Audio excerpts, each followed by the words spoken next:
Hello student, good morning. मैं आपकी हिंदी की शिक्षिका बोल रही हूँ। आज आपकी बुक जो संस्कृत की है उससे हम लोग पढ़ेंगे एकोनविंशः पाठः, 19वां पाठ, जिसका नाम है नीतिवचनानि।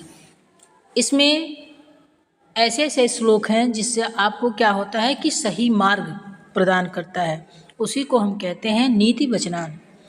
संस्कृत में लिखे गए नीति वचन गागर में सागर की तरह है। गागर में सागर मतलब गागर है, उसमें सागर का काम करता है, जो हमें सही मार्ग का दर्शन कराते हैं।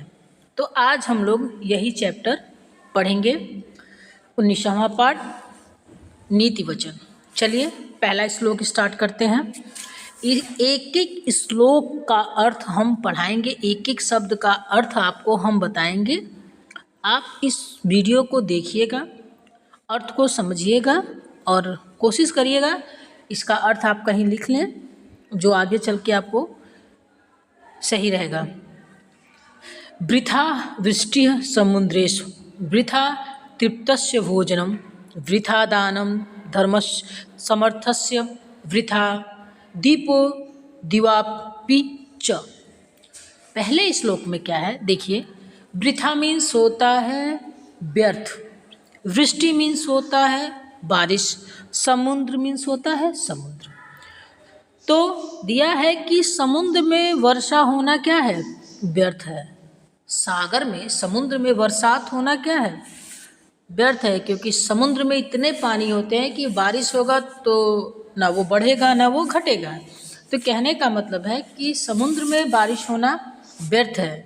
तृप्तस्य भोजनम, कोई इंसान है जिसको आपने पेट भर भोजन करा दिया, वो खाने से एकदम संतुष्ट हो गया, तृप्त हो गया है, और उसको फिर आप दो भोजन करने के लिए, तो उसके लिए भोजन क्या होगा, व्यर्थ, क्योंकि उसकी भूख मिट चुकी है।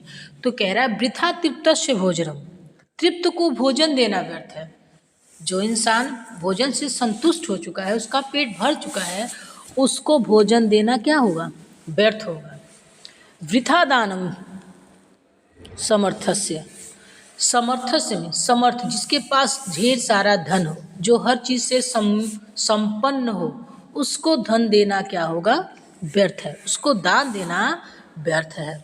मतलब समर्थ को दान देना क्या होता है, व्यर्थ होता है। वृथा दीपो दिव, दीपो मीन्स दीपक, दीव मीन्स दिन, यानी और च मीन्स और दिन में, दिन को दीपक भी व्यर्थ है। दिन में दीपक को जलाना भी क्या होता है, व्यर्थ ही होता है, क्योंकि दिन में उजाला होता है, तो उसमें दिए की रोशनी का कोई मतलब नहीं है।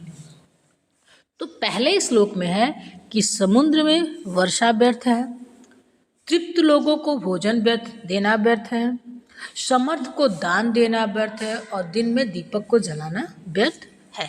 यानी पहले श्लोक से हमें ये ज्ञान मिलता है कि समुद्र में बारिश होगा कोई फायदा नहीं, पेट भरे हुए इंसान को भोजन दोगे तो वो नहीं खाएगा, क्योंकि वो पहले ही उसका पेट भर चुका है। एक इंसान जिसके पास बहुत सारा धन है, उसको आप दान दोगे तो वो व्यर्थ है, और आप दिन में दिया जलाओगे तो क्या होगा, व्यर्थ होगा। दूसरा श्लोक देखिए, क्षमा शस्त्रम करे यस्य दुर्जनः किम करिष्यति, अत्रिडे पतितो वही स्वमेवो पाश्यमति। मतलब क्षमा शस्त्रे करे यस्य, क्षमा मीन्स क्षमा, शस्त्र मीन्स हथियार, कर मीन्स हाथ, यश मीन्स जिसके, जिसके हाथ में क्षमा का हथियार है, जिसके हाथ में क्या है, क्षमा रूपी हथियार है। दुर्जन किम करिष्यति, वह दुष्ट क्या कर सकता है, दुर्जन मीन्स दुष्ट, वह दुष्ट क्या कर सकता है, किम मीन्स क्या, करिष्यति मीन्स कर सकता है। जिसके हाथ में क्षमा रूपी हथियार है, वो दुष्ट क्या कर सकता है, जिस प्रकार अत्रिडे, घास रहित, जिस पेड़ पे क्या है, घास ही नहीं है, अत्रिडे, घास रहित पेड़ पर गिरी आग, वही मीन्स आग। तो घास रहित पेड़ पर गिरी आग स्वमेव, अपने आप क्या हो जाती है, पाश्यमति, बुझ जाएगी, बिना घास रहित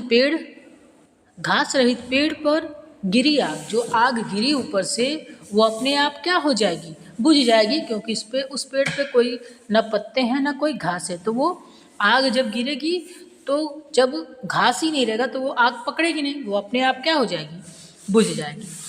तो दूसरे श्लोक से हमें ये ज्ञान मिलता है कि क्षमा रूपी, जिसके हाथ में क्षमा का हथियार है, वह दुष्ट क्या कर सकता है, उसका कोई दुष्ट कुछ बिगाड़ नहीं सकता है। और घास रहित पेड़ पर गिरी आग अपने आप क्या हो जाती है, बुझ जाती है। तीसरा श्लोक, अलस्य कुतो विद्या अविदस्य कुतो धनम धनस्य कुतो मित्रम अमित्रस्य कुतो सुखम। इसमें बताया गया है कि जिसके पास ये चीज़ें नहीं हैं वो जीवन में कभी खुश नहीं रह सकता है। अलस्य कुतो विद्या, आलसी के लिए ज्ञान कहाँ, विद्या मीन्स ज्ञान, कुतो मीन्स कहाँ, तो आलसी मनुष्य के लिए ज्ञान कहाँ। अविदस्य कुतो धनम, अज्ञानी के लिए धन कहाँ, अज्ञानी के लिए धन कहाँ है। अधनस्य कुतो मित्रम, कंगाल का मित्र कहाँ, जिसके पास धन नहीं है उसके पास मित्र कहाँ। मित्रस्य कुतो सुखम, और जिसके पास मित्र नहीं है उसके पास सुख कहाँ है, जिसके पास मित्र ही नहीं है उसके पास सुख कहाँ। तीसरे श्लोक में कि आलसी के लिए ज्ञान कहाँ है और अज्ञानी के लिए धन कहाँ है, कंगाल का मित्र कहाँ, जिसके पास धन नहीं उसके पास कोई मित्र नहीं, और जिसके पास मित्र नहीं उसको सुख कहाँ है, नहीं है। चौथा श्लोक, उदये सविता रक्तो रक्ताश्च अस्तमने तमाः संपतौ च विपत्तौ च महतामेक रूपता। उदय सविता रक्ता, उदय मीन्स उदित, रक्त मीन्स लाल खून के समान। तो इसका अर्थ है सूर्योदय के समय सूर्य लाल, सूर्योदय के समय सूर्य लाल और सूर्यास्त के समय सूर्य लाल होता है।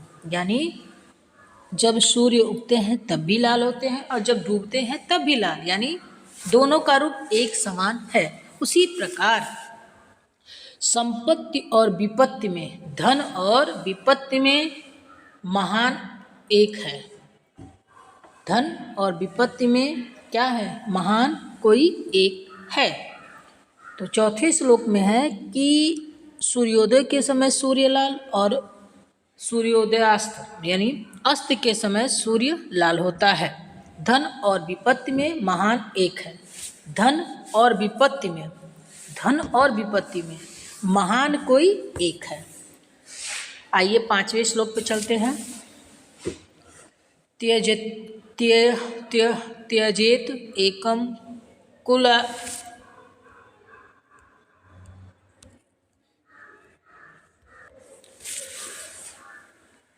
त्यजते एकम कुलस्य अर्थे ग्रामस्य अर्थे कुलम त्यज्यते ग्रामम जनपदस्य अर्थे आत्मर्थे पृथिवीं त्यज्यते। त्यज्यते मीन्स त्यागना होता है, छोड़ना होता है। एकम मीन्स एक होगा, कुल मीन्स परिवार होता है, अर्थे मीन्स अर्थ होता है। मतलब परिवार के लिए किसी एक को छोड़ देना चाहिए। कोई अगर आपका बहुत खास है और पूरी परिवार में 10 सदस्य हैं और कोई एक है तो उसके लिए आपको क्या, उस एक को छोड़ देना चाहिए। परिवार के लिए एक को छोड़ देना चाहिए। ग्रामस्य अर्थ है गांव के लिए किसको छोड़ देना चाहिए, परिवार को छोड़ देना चाहिए, क्योंकि गांव में बहुत से लोग होते हैं। ग्राम जनपदस्य मतलब प्रजा के लिए आप किसको छोड़ देंगे, प्रजा के लिए गांव को, प्रजा के लिए गांव को, और अर्थे और अपने लिए पृथ्वी को त्याग देना चाहिए। बोला गया है कि परिवार के लिए एक को छोड़ दें आप।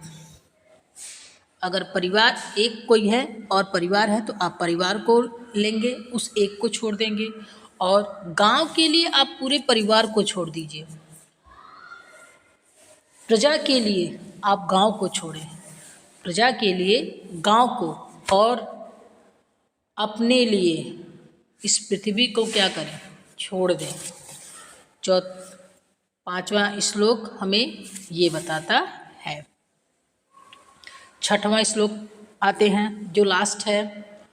अति दर्पे हता लंका अतिमाने च कौरवाः अतिदाने वर्ध अति सर्वत्र गहिर्तम। अति दर्पे हता लंका, कहने का मतलब लंका आप लोग समझते जहाँ का रावण है, लंका अत्यधिक हता में ईर्ष्या में, लंका अत्यधिक ईर्ष्या में, और कौरव अत्यधिक अहंकार में मारे गए थे।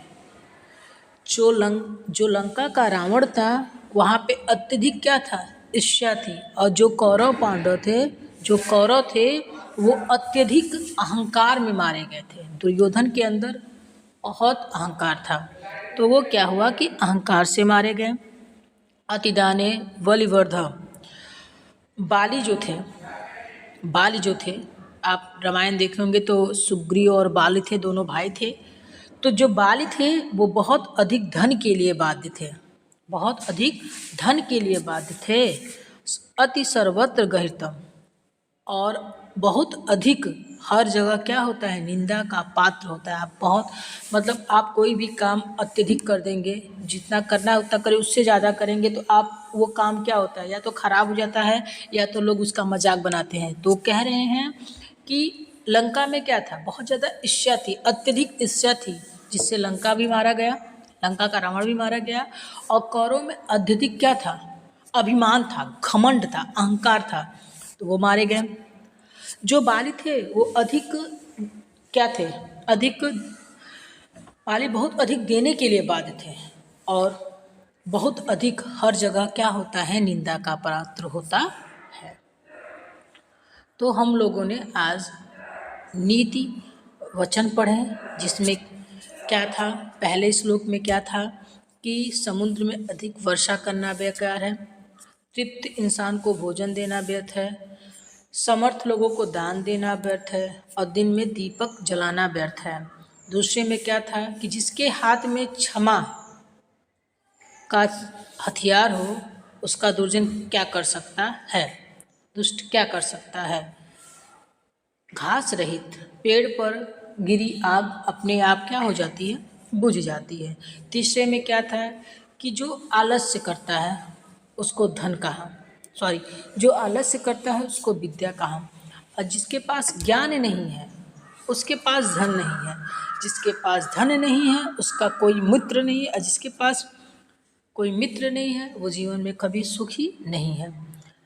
चौथे में क्या था कि सूर्य जब उदय होते हैं तब भी लाल होते हैं, और जब अस्त होते हैं तब भी लाल होते हैं। धन और विपत्ति में कोई एक महान होता है।